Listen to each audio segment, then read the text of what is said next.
Programme کے آغاز سے پہلے اپنے مہمانوں کا بھی میں تعارف کرا دوں. اسٹوڈیوز میں فاروق حبیب صاحب, وزیر مملکت اطلاعات و نشریات, thank you very much for joining us. Latif Khosa sahab, سابق گورنر پنجاب, سینئر رہنما پاکستان پیپلز پارٹی کے, سینئر قانون دان ہیں, ہمارے ساتھ موجود ہیں.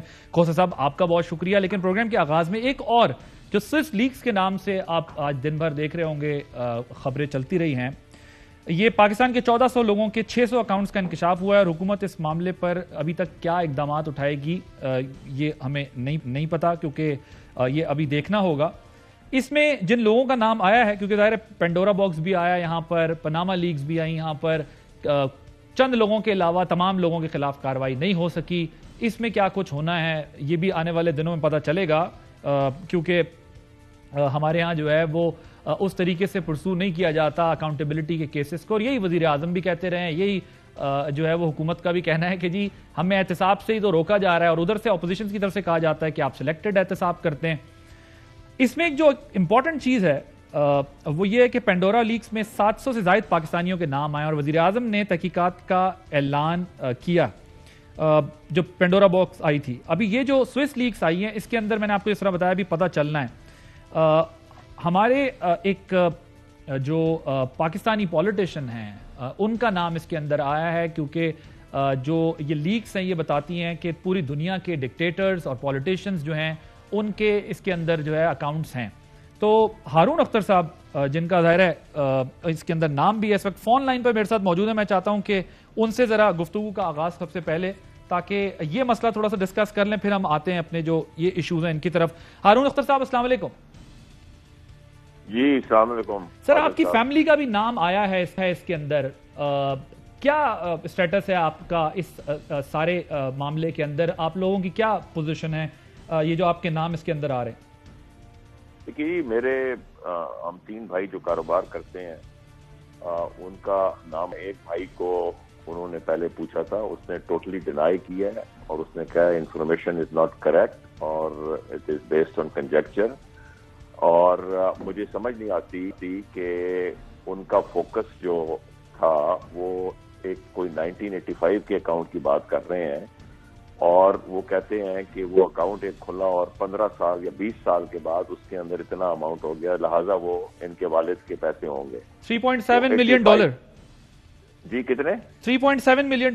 جی 3.7 ملین. اب مجھے یہ بتائیے کہ میرے والد صاحب تو اس دنیا سے 1988 میں چلے گئے تھے, اور اگر 85 میں ان کو لنک کیا جا رہا ہے کسی چیز سے, تو وہ یہ تو بتائیں کہ 85 میں کتنے پیسے اس میں ڈلے تھے یا 88 میں کتنے پیسے ڈلے تھے. اور مطلب یہ تو ایک بیسکلی ٹارگٹ شوٹنگ کر رہے ہیں, یہ ISI کو ٹارگٹ کیا ہے, اور بینک نے خود یہ تسلیم کیا ہے کہ یہ ٹینڈنشیس انہوں نے ورڈ استعمال کیا ہے کہ یہ ایک پری کنسیو مائنڈ سے ادھر ادھر کی انفارمیشن اکٹھے کر کے اپنا جو موٹیو تھا وہ اچیو کرنے کے لیے یہ لیکس کی گئی ہیں.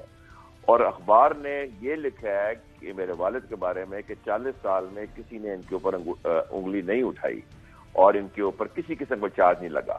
اور آج جو ہے وہ سارے جگہوں پہ باپ کی میرے فوٹو آ رہی ہے, تو یہ کس کی ٹارگیٹنگ ہو رہی ہے؟ یہ تو مجھے ایسے لگتا ہے کہ جو حالات ہیں اس وقت, کولڈ وار واپس آ رہی ہے 30-40 سال کے بعد, یوکرین میں حالات خراب ہیں, امریکہ اور رشیا کی ٹینشن ہے, اور یہ وہ اس وقت امریکن ایجنسیز کو بھی انہوں نے ٹارگٹ کیا ہے. پاکستان کی ISI کی کیپیبلٹی کی وجہ سے عام تام یہ. سر آپ کے خیال میں اس میں رابرٹ مگابے کا نام ہے, حسنی مبارک کا نام ہے, کئی اور لوگوں کا نام ہے, آپ کے خیال میں یہ سارے ہی نام غلط ہیں, یا پھر صرف جو ہے جو آپ کے والد کا ریفرنس دیا جا رہا ہے, یا آپ کی فیملی کا جو نام آ رہا ہے آپ کے بھائیوں کا وہ غلط ہے؟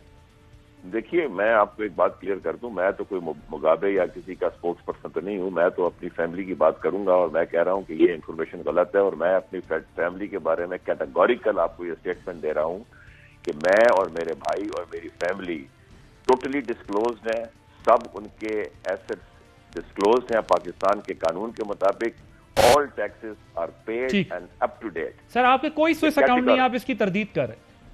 جی میں ٹوٹلی تردید کر رہا ہوں. ہم کاروباری آدمی ہیں, ہم پوری دنیا میں بزنس کرتے ہیں, ہم ایکسپورٹ کرتے ہیں, ہمارے جوائنٹ وینچرز ہیں, ہمارے ملٹی نیشنل سے تعلقات ہیں. کسی بینک کی ڈیلنگ میں کہیں اگر کسی اور پارٹی نے ہمارے نام کا ڈیو ڈیلیجنس کرائی ہو, کہیں سے اکٹھا کر کے یہ انفارمیشن کریٹ کی گئی ہے اور یہ ٹارگٹ کی گئی ہے. یہ بیسیکلی ہماری انٹیلیجنس ایجنسی کی بیشنگ کے لیے کی گئی ہے اور یہ غلط انفارمیشن ہے اور پوری طرح سے ہم مکمل طریقے سے اس کی تردید کرتے ہیں. ٹھیک ہے. اور آپ نیو یارک ٹائمز کو سو کریں گے؟ میں جس نے انفارمیشن نیو یارک ٹائمز میں تو کوالیفائی کر کے لکھا ہے کہ ان کے والد کے اوپر آج تک کسی قسم کی کوئی ایلیگیشن نہیں لگی, اور میں جس آرگنائزیشن نے بے دردی سے یہ انفارمیشن اکٹھے کر کے اس سے جمپ کیا ہے کنکلوژن سے without any link, without any reference, اس کا ہم سیریسلی کانٹمپلیٹ کریں گے اپنے آپشنز. رائٹ, ٹھیک. Thank you so much Humayun Akhtar صاحب.